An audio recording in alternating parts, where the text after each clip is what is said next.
Now to the news. Homelessness is a growing problem in Knoxville and East Tennessee and beyond that. Now a local nonprofit is changing how it manages its shelter downtown. I sat down with 10 News reporter Lauren Davis to talk about the changes coming to Knox Area Rescue Ministries. Here's our conversation.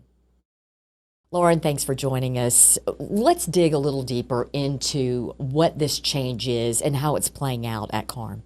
So CARM is changing from having permanent emergency shelter to only doing 28 days for everyone.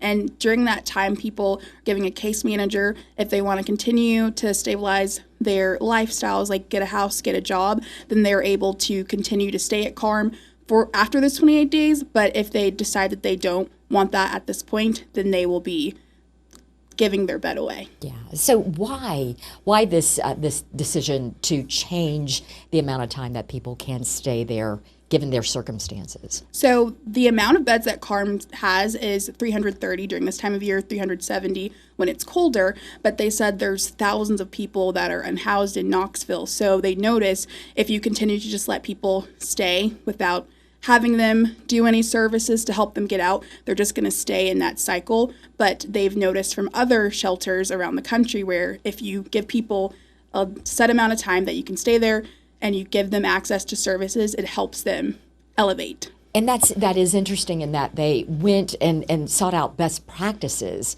from other shelters. Tell me more about that, because that seems like it makes sense. You want to get the best situation.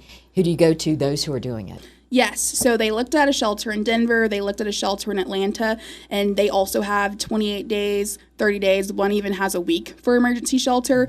And again, once people show that they are ready to get a job, get a house, get out of homelessness, then they're able to continue to stay. If people aren't ready for that, then they'll give their bed to someone who is. And really the mission is you want to lift people up, give them what they need to take that next step on their own. You don't want to make it such that they don't want to take that step, and thus the reason for this change. Yes, so they did a survey last year and they said over 80% of the people said they want case management services, which is something that they previously didn't offer. It was just, okay, you can stay here.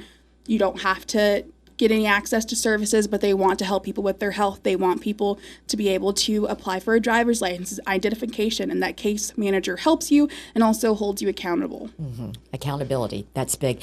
Were you able to talk to any people, any guests at CARM about this change and how it's impacting them? Yes, so I spoke to a guest because they started this Monday, April 6th for their new guest, and then they're doing it over 2 months for the current guest, and she said it will take some getting used to, but also she is in a place where she wants to have her own home. She wants to have a job, and so she understands why they're doing it. Yeah, it's about empowering people.